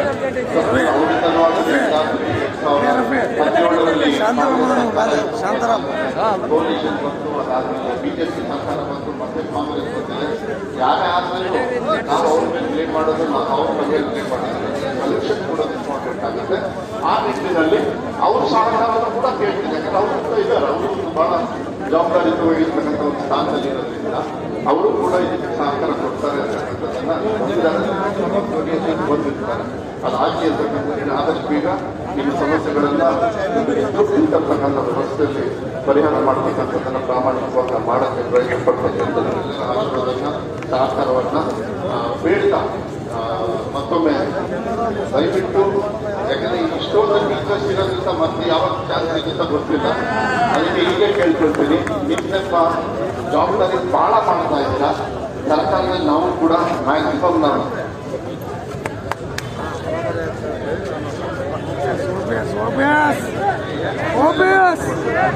ಅದು ನೋಟಿಸ್ ಕೊಟ್ಟಿದ್ದಾರೆ. ನೋಟಿಸಲ್ಲ, ಶಾಲೆ ಇರುತ್ತೆ ಅಂತ. ನನ್ನ ಗಮನಕ್ಕೆ ಇಲ್ಲ ಅಂತ ಹೇಳಕ್ ಹೋಗ್ಬೇಡಿ, ನನ್ನ ಇಲಾಖೆ ನನಗೆ ಗೊತ್ತಿಲ್ಲ. ಅವರು ಭಾಷಣ ಹೊಡಿತಾರೆ ಅಷ್ಟೇ, ನನ್ನ ತಪ್ಪಿಸಿದಾಗ ನಾನು ತಪ್ಪಿಸಿರಲ್ಲ. ನನ್ನ ಇಲಾಖೆ ನನ್ನ ಕಂಟ್ರೋಲ್ ಇದೆ, ಅಧಿಕಾರಿಯ ಕಂಟ್ರೋಲ್ ಅಲ್ಲಿ ಇಲ್ಲ. ಸಿದ್ದರಾಮಯ್ಯ ಕೂಡ ನಾನು ಪಟ್ಟಂತ ಮಾಡ್ಬಿಡ್ತೀನಿ, ಕಾಯಕ್ಕೆ ಹೋಗೋದಿಲ್ಲ. ನನಗದು ಒಂದು ಅಭ್ಯಾಸ ಇದೆ. ನನ್ನ ಇತಿಮಿತಿಯಲ್ಲಿದ್ರೆ ಮಾಡ್ಬಿಡ್ತೀನಿ. ಆದರೆ ಸರ್ಕಾರದ ಕೆಲವು ವಿಚಾರಗಳು ಬಂದಾಗ ಅದಕ್ಕೆ ನಾವು ನೀವು ಸೇರಿ ಕೆಲವು ವಿಚಾರಗಳನ್ನ ಮಾನ್ಯ ಮುಖ್ಯಮಂತ್ರಿಗಳಿಗೆ ಗಮನಕ್ಕೆ ತರಬೇಕು ಅಂತೇಳಿ ಮೊನ್ನೆ ಸುದೀರ್ಘವಾಗಿ ಸುಮಾರು 2.5 ತಾಸು ನಾವೇ ಕುತ್ಕೊಂಡು ಎಲ್ಲ ನಿಮ್ಮ ಪದಾಧಿಕಾರಿಗಳೆಲ್ಲ ಬಂದಿದ್ರು. ಸಾಕಷ್ಟು ವಿಚಾರಗಳನ್ನ ಸ್ವಲ್ಪ ನನಗೆ ಅವತ್ತು ಹೆಚ್ಚು ಮಾಹಿತಿ ಸಿಕ್ಕಿದ್ದೆ. ಅವತ್ತು ಈ 1 ವರ್ಷದೊಳಗೆ ಕೆಲವೆಲ್ಲ ವಿಚಾರ ಕೇಳ್ತಾ ಇದ್ರಿ, ಆಯ್ತು ಅಂತೇಳಿ ಹೇಳ್ತಾ ಇದ್ದೆ. ಆದರೆ ಈ ಸಮಸ್ಯೆ ಏನಿದೆ, ಇದು 2017ರಲ್ಲಿ ಮಾಡಿರ್ತಕ್ಕಂಥ ಒಂದು CSR ರೂಲು ಮತ್ತು ಬೇರೆ ಬೇರೆ ನಿಮ್ಮದ್ರೊಳಗೆ ನೀವು ಅರ್ಜಿಯನ್ನು ಕೊಟ್ಟಿದ್ದೀರಿ, ಅವತ್ತು ಕೂಡ ಕೊಟ್ಟಿರೋದ್ರಿಂದ ಅದು ನನ್ನ ಕಡೆಗೆ ಇರ್ತದೆ. ಅದು ತಮ್ಮ ಗಮನಕ್ಕೆ ನಾನು ತರಲಿಕ್ಕೆ ಇಷ್ಟಪಡ್ತೀನಿ. ಯಾಕಂದರೆ ನಾಗೇಶ್ ಅವ್ರು ಹೇಳಿದ್ರು, ನನಗೆ ಸಂತೋಷ ಆಯಿತು. ಯಾಕಂದರೆ ನೀವು ಶಿಕ್ಷಕರ ವರ್ಗಾವಣೆದು ಅದು ಬಹಳ ಅವಶ್ಯಕತೆ ಇತ್ತು. ಆದರೆ ಆ ವರ್ಗಾವಣೆ ಎಷ್ಟು ಟೀಕೆಗೆ ನಾನು ಸಿಕ್ಕಾಕೊಂಡಿದ್ದೆ. ಟಿ ರವಿಯವರು ನನಗೆ ಹೇಳಿರ್ತಾರೆ, ಈ ಶಿಕ್ಷಕರ ಮಂತ್ರಿಗಳಿಗೆ ಉಪಯೋಗ ಇಲ್ಲ, ಹೇಗೆ ಬೇಕು ಹಂಗೆ ವರ್ಗಾವಣೆ ಮಾಡಿಬಿಟ್ರು ಅಂತೆಲ್ಲ. ಇಲ್ಲಿ ನೋಡಿದ್ರೆ ನೀವು ಚಪ್ಪಾಳೆ ಹೊಡಿತೀರಿ, ಅವ್ರು ನೋಡಿದ್ರೆ ಅವ್ರ ಪ್ರೆಸ್ಸಲ್ಲಿ ಬೈತಾರೆ. ನೀವು ಕರೆಕ್ಟು, ಆ ಸ್ಥಾನದಲ್ಲಿ ನಾನಿದ್ರೆ ನಾವು ಕರೆಕ್ಟ್ ಆಗ್ತಾ ಇದ್ವಿ. ಟಿ ರವಿ ಅವರು ಕರೆಕ್ಟ್. ಆದರೆ ಅವತ್ತು ಸ್ವಲ್ಪ ಬುದ್ಧಿವಂತಿಕೆ ಮಾಡಿದೆ. ಒಂದು ಕಡೆಗೆ ಟ್ರಾನ್ಸ್ಫರ್ ಮಾಡಿದಾಗ ತೊಂದರೆ ಆಗುತ್ತೆ ಅಂತೇಳಿ ಗೊತ್ತಿತ್ತು ಟಿ ರವಿ ಅವರು. ಯಾಕೆಂದ್ರೆ ಏನಾಗ್ತದೆ, ಸುಮಾರು ವರ್ಷದಿಂದ ಇದು ಕಲ್ಯಾಣ ಕರ್ನಾಟಕ ಭಾಗಕ್ಕೆ, ಯಾಕೆಂದ್ರೆ ನಾವು ಸಮಾನತೆಯ ಶಿಕ್ಷಣ ಕೊಡಬೇಕಾದ್ರೆ ಒಂದು ಕಲ್ಯಾಣ ಕರ್ನಾಟಕಕ್ಕೆ ಹೆಚ್ಚು ಕಮ್ಮಿ ಆದಾಗ ಅಲ್ಲಿಗೆ ಅವರಿಗೆ ಒಂದು ಸ್ವಲ್ಪ ಮನಸ್ಸಿಗೆ ನೋವಾಗ್ತದೆ. ಯಾಕೆಂದರೆ ನಮ್ಮ ಕರ್ನಾಟಕದಲ್ಲಿ ಇರೋ ಯಾವುದೇ ಜಿಲ್ಲೆಗಳಿಗಾಗಲಿ ಹೆಚ್ಚು ಕಮ್ಮಿ ಆದಾಗ ಕಷ್ಟ ಆಗ್ತದೆ. ಆ ಸಂದರ್ಭದಲ್ಲಿ ಅನಿವಾರ್ಯವಾಗಿ ನಾನು ಮತ್ತೆ ಹೊಸ ನೇಮಕಾತಿ ಆಗುತ್ತೆ ಅಂತ ನಿಂತಿದ ಮೇಲೆ ಅದು ಗ್ಯಾರಂಟಿ ತಗೊಂಡು ಅದಾದಮೇಲೆ ನಾನು ಟ್ರಾನ್ಸ್ಫರ್ ಮಾಡಿದೆ. ಬಟ್ ಒಂದೇನಂತ ಹೇಳಿದರೆ, ನೀವೇನೋ ಹೇಳಿದ್ರಿ, ನಿಮ್ಮ ಇಲ್ಲೆಲ್ಲ ವರ್ಗಾವಣೆಗೆ ದಂಧೆಗಿಂದೆ ನಡೆಯಲ್ಲ, ಯಾಕೆಂದ್ರೆ ಎಲ್ಲ ಕೌನ್ಸಿಲಿಂಗ್ ಅಲ್ಲಿ ನಡೆಯುತ್ತೆ. ಸೊ ನಿಮ್ಮ ಇನ್ವೆಸ್ಟ್ಮೆಂಟ್ ತುಂಬ ಉಳಿಸಿದ್ದೀನಿ ನಾನು, ತಿಳ್ಕೊಳ್ಳಿ. ಇನ್ವೆಸ್ಟ್ಮೆಂಟು ಉಳಿಸಿದೆ. 27% ನಿಮಗೆ ಜಾಸ್ತಿನೂ ಮಾಡಿರೋದು ನಮ್ಮ ಸರ್ಕಾರನೇ, ಅದನ್ನ ನೆನ್ಪಿಟ್ಕೊಳ್ಬೇಕಾಗ್ತದೆ. ಇರಲಿ, ಅದು ಯಾರೇ ಇದ್ರೂ ಮಾಡಬೇಕಾಗ್ತದೆ. ಯಾಕೆಂದ್ರೆ ಅದೆಲ್ಲ ಕಾನೂನು ರೀತಿಯಲ್ಲಿ ಆಗಬೇಕಾಗಿತ್ತು. ಭಾಳ ಸಂತೋಷ ಆಗುತ್ತೆ. ಯಾಕೆಂದರೆ ನನ್ನ ಇಲಾಖೆಯಲ್ಲಿ ಸುಮಾರು 40% ಸರ್ಕಾರಿ ನೌಕರಿ ಯಾರು ಅಂದರೆ ನಿಮ್ಮಂತಹ ಪುಣ್ಯಾತ್ಮರು, ಅದು ಗುರುಗಳು ಅಂತಕ್ಕಂಥದ್ದನ್ನ ಭಾಳ ಸಂತೋಷವಾಗಿ ಹೇಳ್ತೀನಿ. ಅದನ್ನ ಹೆಚ್ಚು ನಮ್ಮ ಇಲಾಖೆಗೆ ಸಹಕಾರ ಆಗಿದೆ. ಭಾಳ ದೊಡ್ಡ ಇಲಾಖೆ ಆಗ್ತದೆ. ನಾನು ಉದ್ದಕ್ಕೂ ಭಾಷಣ ಮಾಡ್ಕೊಂಡೋದಕ್ಕೆ ಹೋಗೋದಿಲ್ಲ.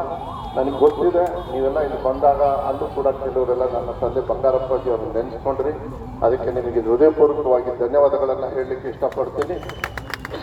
ಯಾಕೆಂದರೆ ಸಾಕಷ್ಟು ಜನರು ನೀವೆಲ್ಲ ಗ್ರಾಮೀಣ ಕೃಪಾಂಕದಲ್ಲಿ ಕೆಲವರೆಲ್ಲ ಶಿಕ್ಷಕರಾಗಿರ್ತೀರಿ. ಅದಕ್ಕೆ ನಿಜವಾಗ್ಲೂ ಅದು ಅವ್ರ ಕಾರಣಕ್ಕಂತರು ಅದಿದೆ. ಅವರು ಎಲ್ಲೇ ಹೋದ್ರೂ ವಿರೋಧ ಪಕ್ಷದವರು ಅಷ್ಟೇ ಆ ವಿಶೇಷವಾಗಿರ್ತಕ್ಕಂಥ ಗೌರವವನ್ನು ನಮ್ಮ ತಂದೆಯವ್ರ ಬಗ್ಗೆ ಕೊಟ್ಟಿದ್ದಾರೆ. ಅವರು ಕೆಲವು ನಿರ್ಧಾರಗಳನ್ನು ಬಹಳ ಒಳ್ಳೆ ರೀತಿಯಲ್ಲಿ ಕೆಲವು ನಿರ್ಧಾರ ತಗೊಳ್ಳೋರು. 2 ವರ್ಷದೊಳಗೆ ಸಾಕಷ್ಟು ಬದಲಾವಣೆಯನ್ನು ಮಾಡಿದ್ರು. ಆದರೆ ಈ CSR ವಿಚಾರದ ಏನಾಗಿದೆ, 2017 ಆದಮೇಲೆ ನಿಮ್ಮದು ದೊಡ್ಡ ಹೋರಾಟ ಅಂತ ಹೇಳಿದ್ರೆ ಇದೇ ಮೊದಲನೇ ಬಾರಿಗೆ ನೀವು ಮಾಡಿರೋದು. ಮತ್ತೆ ಎಲ್ಲ ಮಾಡಿದ್ರಿ, ಒಂದು ಸ್ವಲ್ಪ ಚಿಕ್ಕ ಪುಟ್ಟ ಮಾಡಿದ್ರಿ. ಸರಿಯಾಗಿ ನಿಮ್ಗೆ ಆರ್ಗನೈಸೇಷನ್ ಆಗಿರಲಿಲ್ಲ ಅಂತ ಹೇಳಿ ಭಾವಿಸ್ತೀನಿ, ನನಗೆ ಗೊತ್ತಿಲ್ಲ. ನಾನು ಮೊನ್ನೆ ನಿಮ್ಮ ಎಲ್ಲ ಸದಸ್ಯರ ಜೊತೆಗೆ ಮಾತಾಡಬೇಕಾದ್ರೆ ನಾನು ಕೂಡ ಹೇಳಿದೆ, ನಾನು ಒಬ್ಬನೇ ತೀರ್ಮಾನ ತಗೊಳ್ಳೋದು ಬದಲು ನಿಮ್ಮ ಕಡೆಯಿಂದನೂ ಸ್ವಲ್ಪ ಒತ್ತಡ ಬರಲಿ.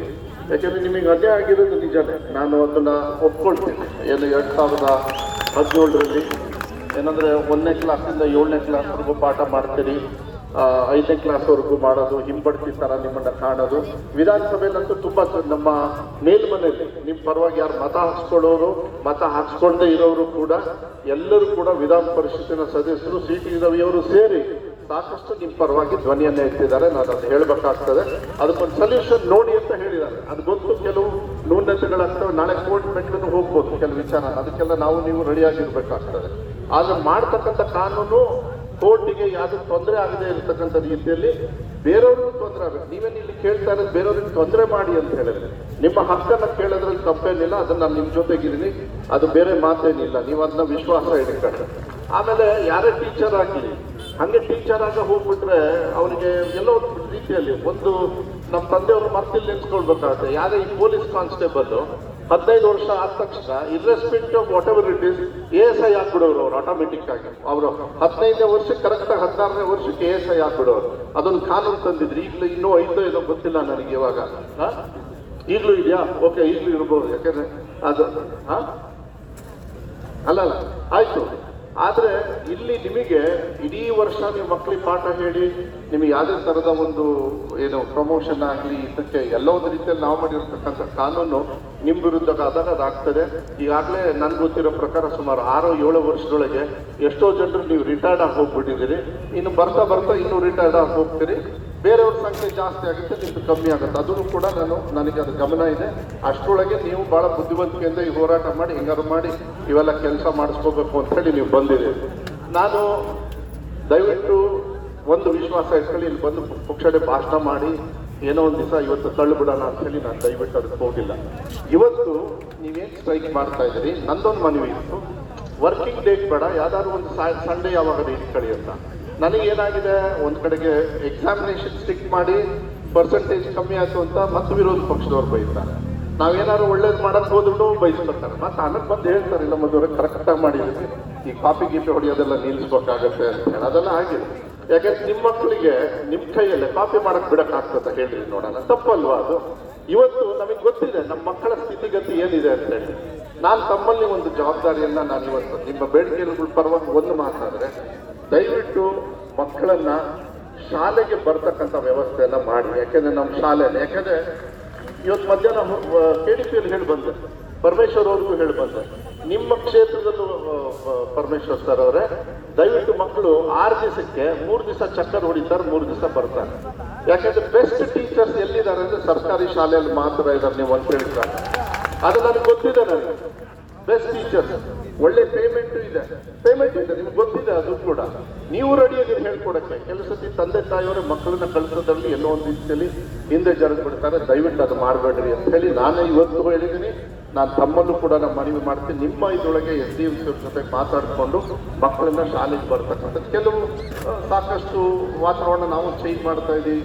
ಈಗ 2 ಮೊಟ್ಟೆ ಕೊಡೋದನ್ನ 6 ಮೊಟ್ಟೆ ಮಾಡೋದು, ಮತ್ತೆ ಸೈನ್ಸ್ ಟೀಚರಿಂಗ್ ಲ್ಯಾಬ್ ಮಾಡೋದು, ಕಟ್ಟಡ ಕಟ್ಟತಕ್ಕಂಥದ್ದಲ್ಲಿ ಬಹಳ ಹಿಂದೆ ಇದೀವಿ ನಾವು. ಸಾಕಷ್ಟು ಕಟ್ಟಡ ಕಟ್ಟೋದು ಇದೆಲ್ಲ ಇದಾವೆ.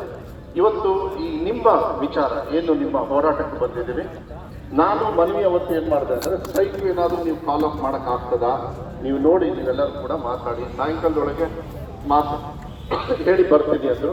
ಸಾಯಂಕಾಲ ಫೋನ್ ಮಾಡಿದ್ರು. ಸಾಯಂಕಾಲ ಏನಾದ್ರು ಮಾರನೇ ದಿವಸನೋ ನಮ್ಮ ಸಂಜೆನೆ ಆಮೇಲೆ ಇನ್ನೊಂದು ಹೇಳಿದ್ದೆ, ಮಾರನೇ ದಿವಸ ನಮ್ದು ಕಾಂಗ್ರೆಸ್ ವತಿಯಿಂದ ನಿಮ್ಮ ವಿರುದ್ಧ ಇತ್ತು, ಏನು BJP ಅವ್ರ ವಿರುದ್ಧ. ನೆಕ್ಸ್ಟ್ ನೀವು ಅದೇ ವೇದಿಕೆಯಲ್ಲಿ ನಮ್ಮ ವಿರುದ್ಧ ಮಾಡಿದ್ರಿ. ಆ ಟೈಮಲ್ಲಿ ನಾನೇ ಹೇಳಿದೆ ಇವರಿಗೆ, ದಯವಿಟ್ಟು CM ಅವ್ರ ಹತ್ರ ಹೋಗಿ ಸ್ವಲ್ಪ ಪ್ರೆಷರ್ ಹಾಕಿ, ಇದಕ್ಕೆ ಪ್ರೆಷರ್ ಬಿಲ್ಡಪ್ ಮಾಡಬೇಕಾಗ್ತದೆ. ಅದು ಮಾನ್ಯ ಮುಖ್ಯಮಂತ್ರಿಗಳು ನಿಮ್ಮ ಪರವಾಗಿ ಇರ್ತಾರೆ ಅಂತ ಹೇಳಿ ವಿಶ್ವಾಸ ನನಗೂ ಕೂಡ ಇದೆ. ಯಾಕೆಂದ್ರೆ ಇದು ಹುಷಾರಾಗಿ ತಗೊಂಡು ಹೋಗ್ಬೇಕಾಗತ್ತೆ. ಕಾನೂನು ಅವತ್ತು ಮಾಡಿ ಇವತ್ತಿಗೆ ನಾನು ಸಿಕ್ಕಾಕೊಂಡ್ಬಿಟ್ಟಿದ್ದೀನಿ ಶಿಕ್ಷಣ ಇಲಾಖೆ ಆಗಿ. ಕಾನೂನು ಮಾಡಿದವ್ರು ನಾನಲ್ಲ, ಕಾನೂನು ಮಾಡ್ಬೇಕಾದ್ರೆ ಹುಷಾರಾಗಿರ್ಬೇಕಾಗುತ್ತೆ. ಅಧಿಕಾರಿಗಳು ಕೆಲಸಕ್ಕೆ ಹೆಚ್ಚು ಕಮ್ಮಿ ಮಾಡಿರ್ತಾರೆ, ನಾನಿಲ್ಲ. ಅದು ಸರಿ ಮಾಡಕ್ಕೆ ಬೇರೆ ಬೇರೆ ತೊಡಕುಗಳು ಬರ್ತವೆ.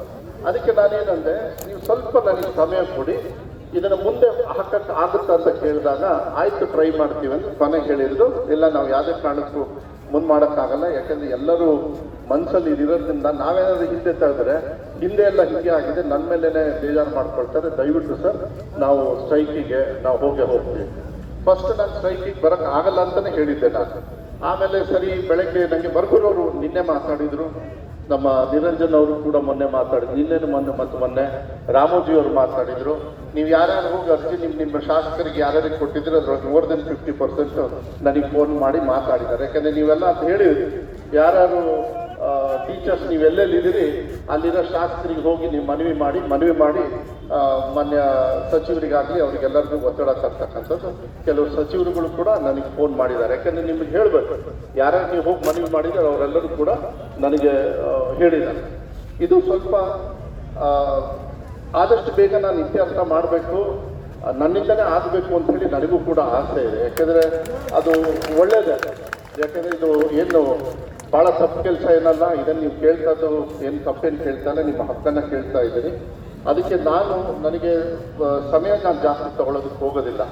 ಆದರೆ ಮಾನ್ಯ ಮುಖ್ಯಮಂತ್ರಿಗಳು ಇವತ್ತು ನನಗೆ ಫೋನ್ ಮಾಡಿ, ಮಧು ನೀವು ಹೋಗಿ ಮೆಮೊರಾಂಡಮ್ ತಗೊಂಡ್ಬಾ, ಆಮೇಲೆ ಆದಷ್ಟು ಬೇಗ ಇನ್ನೊಂದು 3-4 ದಿವಸದೊಳಗೆ ಮೀಟಿಂಗಿಗೆ ನೀನೇ ಕರೆದುಬಿಡು. ಇದೆಲ್ಲ ಸುದೀರ್ಘವಾಗಿ ಎಲ್ಲ ವಿಚಾರಗಳನ್ನು ಚರ್ಚೆ ಮಾಡಿ, ಆರ್ಥಿಕ ಹೊರೆ ಈಗ ಕೆಲವು ವಿಚಾರ ಹೇಳಿದ್ರು, ಒಬ್ಬರು 8 ಕೋಟಿ ಅಂದರು, ಒಂದು 15 ಕೋಟಿ ಅಂದರು. ಅದು ನನಗನ್ಸುತ್ತೆ ಆರ್ಥಿಕ ಹೊರೆಯಲ್ಲಿ ನಾನು ಹಿಂದೆ ಜರಿತಕ್ಕಂಥ ಪ್ರಶ್ನೆ ಏನು ಬರಲ್ಲ ಅಂತ ಹೇಳಿ ನಾನು ಅನ್ಕೊಂಡಿದ್ದೀನಿ. ಯಾಕೆಂದರೆ ಅದು ಭಾಳ ದೊಡ್ಡ ಮೊತ್ತ ಅಲ್ಲ. ನನ್ನ ಇಲಾಖೆ 44,000 ಕೋಟಿ ನಾವು ಖರ್ಚು ಮಾಡ್ತಾ ಇದ್ದೀವಿ ಇವಾಗ, ಈಗ ನಾವು ಅದಕ್ಕೆ ನಮ್ಮ ಇಲಾಖೆಯಲ್ಲಿ ಭಾಳ ದೊಡ್ಡ ಇದು, ಅದು ಸಂಬಳಕ್ಕೆ ಜಾಸ್ತಿ ಹೋಗ್ತದೆ. ಅದನ್ನ ಮನವರಿಕೆ ನಾವು ಮಾಡ್ಬೋದು. ಈ C&R ರೂಲ್ಸ್ನ ಚೇಂಜ್ ಮಾಡೋದಕ್ಕೆ ಯಾವ ರೀತಿ ಕಾನೂನಿನ ತೊಡಕಾಗ್ತದೆ ಅಂತಕ್ಕಂಥದ್ದನ್ನು ಅವತ್ತು ನಿಮ್ಮ ಅಧ್ಯಕ್ಷರಿಗೆ ಎಲ್ಲರಿಗೂ ಕೂಡ ನಾನು ಹೇಳಿದೆ, ಲಾ ಡಿಪಾರ್ಟ್ಮೆಂಟನ್ನು ತಗೊಳ್ಬೇಕಾಗುತ್ತೆ, ಫೈನಾನ್ಸ್ ಡಿಪಾರ್ಟ್ಮೆಂಟನ್ನು ತಗೊಳ್ಬೇಕಾಗುತ್ತೆ, ನಿಮ್ಮ ಕಡೆಯಿಂದಲೂ ಕೂಡ ಯಾರ್ಯಾರಿಗೆ ತಿಳುವಳಿಕೆ ಇದೆ ಅದನ್ನು ಕೂಡ, ಮತ್ತು ಇದು C&R ರೂಲ್ಸ್ ಮಾಡೋ DPR ರೂಲ್ಸ್ ತೊಗೊಳ್ಳೋದು. ಯಾಕಂದರೆ ನಾನು ಮಾಡಲ್ಲ, DPR ಎಲ್ಲ ನನಗೆ ಬರೋಲ್ಲ. ನಾವು ಪ್ರಪೋಸಲ್ಸ್ ಕಳಿಸ್ತೀವಿ, DPR ಅವರು ಫೈನಾನ್ಸ್ ಡಿಪಾರ್ಟ್ಮೆಂಟ್ ಅವ್ರು ಏನು ಮಾಡ್ತಾರೆ, ಫೈನಾನ್ಸ್ ಅಂದರೆ ಎಸ್ ಅಂತಾರೆ, ಇಲ್ಲಾಂದ್ರೆ ರಿಜೆಕ್ಟ್ ಮಾಡಿ ಕಳಿಸ್ತಾರೆ. DPR ಅಷ್ಟೇ, ನಾವೇನಾದ್ರು ಕಳಿಸಿದಾಗ DPR ರೂಲ್ಸ್ ಮಾಡಿ ಮತ್ತೆ ಅವರು ಆಗುತ್ತೋ ಇಲ್ಲೋ ಅಂತಾರೆ. ನಾನು ನೋಡೋಣ. ಈಗ ನಾನು ಆಗಲೇ CM ಅವ್ರ ಆಫೀಸಿಗೆ ಮನವಿಯನ್ನು ಮಾಡಿದ್ದೀನಿ. 17ನೇ ತಾರೀಕು ಇಲ್ಲ ಅಂದರೆ 20ನೇ ತಾರೀಕು, ಇವೆರಡರಲ್ಲಿ ಫಸ್ಟ್ ಮೀಟಿಂಗ್ನ ನಾನು ಇಡ್ತೀನಿ. ನೀವು ಟೀಚರ್ಸ್ ಡೇ ಒಳಗೆ ಮಾಡಿ ಅಂತ ಹೇಳಿ ನೀವು ಬೇಡಿಕೆ ಪ್ರಯತ್ನ ಪಡ್ತೀನಿ. ಇದು ಮನಸ್ಸು ಮಾಡೋದು ಒಂದು ನಿಮಿಷ. ಯಾಕಂದರೆ ನೀವು ನೋಡಿ, ಎಷ್ಟು ವರ್ಷ ನೀವು ಕಾದಿದ್ದೀರಿ. ನೀವು ಕಾಯಿರಿ ಅಂತ ನಾನು ಹೇಳಿಲ್ಲ. ನಾವಿಲ್ಲಿ ಬಂದು ನಿಮ್ಮ ಜೊತೆಗಿದ್ದು ಕೆಲಸನ ನಿಮ್ಮ ಪರವಾಗಿ ಮಾಡೋದಕ್ಕೆ ಬಂದಿದ್ದೀನಿ ಹೊರತು ಸಮಯನ ತಗೊಂಡು ಮತ್ತೆ ಸುಳ್ಳು ಹೇಳ್ತಕ್ಕಂಥದ್ದು ವ್ಯವಸ್ಥೆಗೆ ನಾನು ಬಂದಿಲ್ಲ. ಇಲ್ಲಿ ನನಗೆ ಅದು ಅವಶ್ಯಕತೆಯೂ ಇಲ್ಲ. ಅದಕ್ಕೆ ನಿಮ್ಮ ಒಂದು ಸಹಕಾರ ಬೇಕಾಗ್ತದೆ. ಯಾಕೆಂದರೆ ಫಸ್ಟ್ ಟೈಮ್ ನೀವು ಭಾಳ ದೊಡ್ಡ ಆರ್ಗನೈಸ್ ಮಾಡಿದಿರಿ. 28 ವರ್ಷದ ಹಿಂದೆ ಈ ಥರ ನಾವು ಹೋರಾಟ ಮಾಡಿದ್ವಿ ಸರ್, ಮತ್ತೆ ಇವತ್ತೇ ಮಾಡಿದ್ರಿ. ನಿಮ್ಮ ಸಂಘಟನೆಗೆ, ನಿಮ್ಮ ಹೋರಾಟಕ್ಕೆ ಯಾವುದೇ ಸಂದರ್ಭದಲ್ಲಿ ನ್ಯಾಯಬದ್ಧವಾಗಿ ನೀವು ಕೇಳಬೇಕಾದ್ರೆ ಇದನ್ನು ಮುಂದುವರಿಸ್ಕೊಂಡು ಹೋಗಿ. ಯಾಕಂದರೆ ಸಂಘಟನೆಯಿಂದ ಮಾತ್ರ ನೀವು ಯಾರನ್ನಾರು ಬಗ್ಗಿಸ್ಬೋದು, ಇಲ್ಲಾಂದ್ರೆ ಬಗ್ಸೋದಕ್ಕಾಗೋದಿಲ್ಲ. ಅದು ನಿಜಾನೇ, ನಾವು ಕೂಡ ಹೋಗ್ತೀವಿ. ಆದರೆ ಇದು ಭಾಳ ಫಾಸ್ಟಾಗಿ ಏನಾದರೂ ಮಾನ್ಯ ಮುಖ್ಯಮಂತ್ರಿಗಳು ತೀರ್ಮಾನ ತಗೊಳ್ತಕ್ಕಂಥ, ಯಾಕಂದರೆ ಸಂಪೂರ್ಣ ಸರ್ಕಾರ ನನಗೆ ಸಹಾಯ ಬೇಕು. ನಾಗೇಶ್ ಅವರೇ, ನಾವು ಒಬ್ಬರೇ ಮಾಡೋಕ್ಕಾಗಲ್ಲ. ನಾನು ನಿಮಗೆ ಒಂದೊಂದು ಇಂಚು ಕೂಡ ಹೇಳಿದ್ದೀನಿ. 2.5 ತಾಸು ನನಗೆ ಒಂದೇ ಒಂದು ಬೇಜಾರಾದ್ರೆ 2.5 ತಾಸು ಇವ್ರ ಜೊತೆ ಕುತ್ಕೊಳ್ಳೋದು ಬದಲು 2.5 ತಾಸು ಇಲ್ಲೇ ಬಂದು ಭಾಷಣ ಹೊಡೆದು ಬಿಡ್ತಿದ್ದೆ ಅದ್ಲಾಗೆ. ಇವತ್ತೇ ಬಂದೆಲ್ಲ ಮಾತಾಡ್ಬೋದಾಯ್ತು. ಆದರೆ ಅವತ್ತು ಚೆನ್ನಾಗಿ ನೀವೆಲ್ಲ ಕಡ ಚೆನ್ನಾಗಿ ನನಗೆ ಮನವರಿಕೆ ಆಗಿದೆ. ಅವತ್ತು ಸ್ವಲ್ಪ ಜಾಸ್ತಿ ಮನವರಿಕೆನೂ ಆಗಿದೆ, ನಾನು ಇಲ್ಲ ಅಂತ ಹೇಳಲ್ಲ.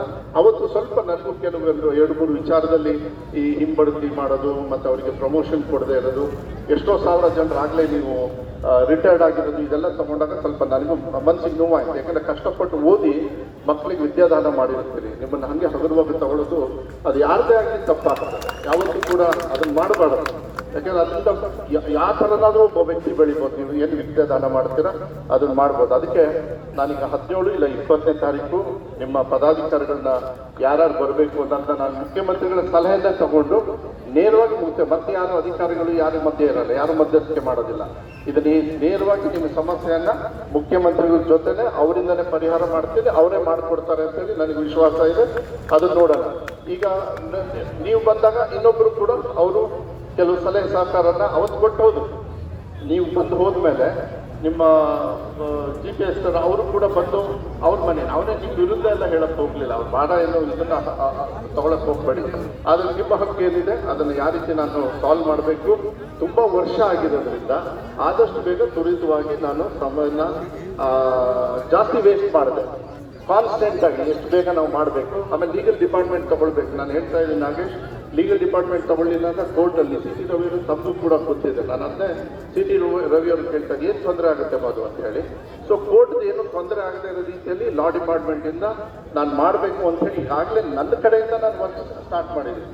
ಮುಖ್ಯಮಂತ್ರಿಗಳ ಒಂದು ಕಾನ್ಫಿಡೆನ್ಸ್ ನನಗೆ ಇವತ್ತು ಬಂದಿರೋದ್ರಿಂದ, ನೀವು ಪ್ರೆಷರ್ ಹಾಕಿ ಅಂತ ಹೇಳಿರೋದ್ರಿಂದ ಏನಾಗ್ತದೆ, ಇನ್ಮೇಲೆ ಸ್ವಲ್ಪ ಸ್ಪೀಡಾಗಿ ಕೆಲಸ ಆಗುತ್ತೆ. ನೀವು ವಿಶ್ವಾಸ ಇಟ್ಕೊಳ್ಳಿ ಅಂತಕ್ಕಂಥದ್ದನ್ನು ನಾನು ಹೇಳಲಿಕ್ಕೆ ಇಷ್ಟಪಡ್ತೀನಿ. ನೋಡೋಣ, ಟೀಚರ್ಸ್ ಡೇ ಒಳಗಾದರೆ ಒಳ್ಳೆಯದು, ಅದನ್ನು ನಾನು ಇಲ್ಲ ಅಂತ ಹೇಳಲ್ಲ.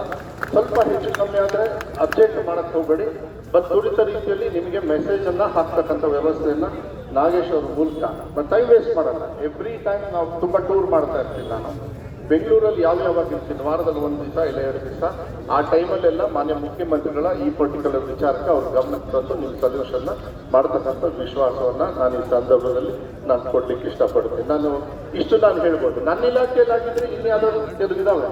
ನೀವು ಕೆಲವೇನು ನನ್ನ ಇಲಾಖೆಯಲ್ಲೇ ಮಾಡೋದು ಅದನ್ನು ನಾವು ಮಾಡಿಕೊಡ್ತಕ್ಕಂಥ ವ್ಯವಸ್ಥೆಯನ್ನು ಮಾಡ್ತೀವಿ. C&R ನಿಮ್ದು ಏನು ಮೇಯ್ನ್ ಆಗಿ ಅಜೆಂಡಾ ಇಟ್ಕೊಂಡು ಬಂದಿದ್ದೀರಿ ಅದನ್ನು ಮಾನ್ಯ ಮುಖ್ಯಮಂತ್ರಿಗಳ ಸಲಹೆ ತಗೊಂಡು ನಿಮಗೆ ಸಹಕಾರ ಮಾಡ್ತಕ್ಕಂಥ ವ್ಯವಸ್ಥೆನ ನಾವು ಮಾಡ್ತೀವಿ. ಇಷ್ಟು ಹೇಳಿ ನಿಮ್ಮ ಸಂಘಟನೆ ಚೆನ್ನಾಗಾಗಲಿ. ನಾನು ನಿಮ್ಮ ಸಂಘಟನೆ ಈ ರೀತಿ ಇರಲಿ, ಒತ್ತಡನೂ ಕೂಡ ಇದೇ ಥರ ಇತ್ತು, ಏನು ತೊಂದರೆ ಇಲ್ಲ. ಆದ್ರೆ ನಿಮ್ಮ ಪರವಾಗಿ ಇರ್ತಕ್ಕಂಥ ಕೆಲಸವನ್ನು ನಾವು ಮಾಡಿಕೊಡ್ತಕ್ಕಂಥದ್ದನ್ನು ನನ್ನ ಜವಾಬ್ದಾರಿಯನ್ನು ಕೂಡ ತಗೊಳ್ತೀನಿ ಅಂತಕ್ಕಂಥದ್ದನ್ನು, ಮತ್ತು ವಿರೋಧ ಪಕ್ಷದವರು ಕೂಡ ಅವ್ರ ಸಹಕಾರ ಬೇಕಾಗ್ತದೆ. ಯಾಕೆಂದ್ರೆ ಈಗಾಗಲೇ ಅವರು ಕೂಡ ಇದನ್ನು ಮನವಿಯನ್ನು ನಿಮ್ಮ ಪರವಾಗಿ ಮಾಡಿದ್ದಾರೆ, ಇಲ್ಲ ಅಂತ ಹೇಳಲ್ಲ. ಅವರು ಕೂಡ ಮನವಿ ಮಾಡಿದ್ದಾರೆ, ತಪ್ಪುಗಳು ಅವರಿಂದನೂ ಆಗಿದೆ. ಇಲ್ಲ ಅಂತ ಹೇಳಿ 2017ರಲ್ಲಿ ಕಾಂಗ್ರೆಸ್ ಸರ್ಕಾರ ಇತ್ತು, ಅದಾದಮೇಲೆ ಕೋಲಿಷನ್ ಬಂತು, ಅದಾದಮೇಲೆ BJP ಸರ್ಕಾರ ಬಂತು, ಮತ್ತೆ ಕಾಂಗ್ರೆಸ್ ಬಂದಿದೆ. ಯಾರೇ ಆದ್ರೂ ನಾವು ಅವ್ರ ಮೇಲೆ ಕ್ಲೇಮ್ ಮಾಡೋದು, ಅವ್ರು ನಮ್ಮ ಮೇಲೆ ಕ್ಲೇಮ್ ಮಾಡೋದು, ಸೊಲ್ಯೂಷನ್ ಕೂಡ ಬೇಕಾಗುತ್ತೆ. ಆ ನಿಟ್ಟಿನಲ್ಲಿ ಅವ್ರ ಸಹಕಾರ ಯಾಕಂದ್ರೆ ಅವರು ಕೂಡ ಇದ್ದಾರೆ, ಅವರು ಬಹಳ ಜವಾಬ್ದಾರಿತವಾಗಿರ್ತಕ್ಕಂಥ ಒಂದು ಸ್ಥಾನ ಇರೋದ್ರಿಂದ ಅವರು ಕೂಡ ಇದಕ್ಕೆ ಅದಾಗಲಿ ಅಂತಕ್ಕಂಥದ್ದು ಆದಷ್ಟು ಬೇಗ ಸಮಸ್ಯೆಗಳನ್ನ ನಿಮಗೆ ತೃಪ್ತಿ ಪರಿಹಾರ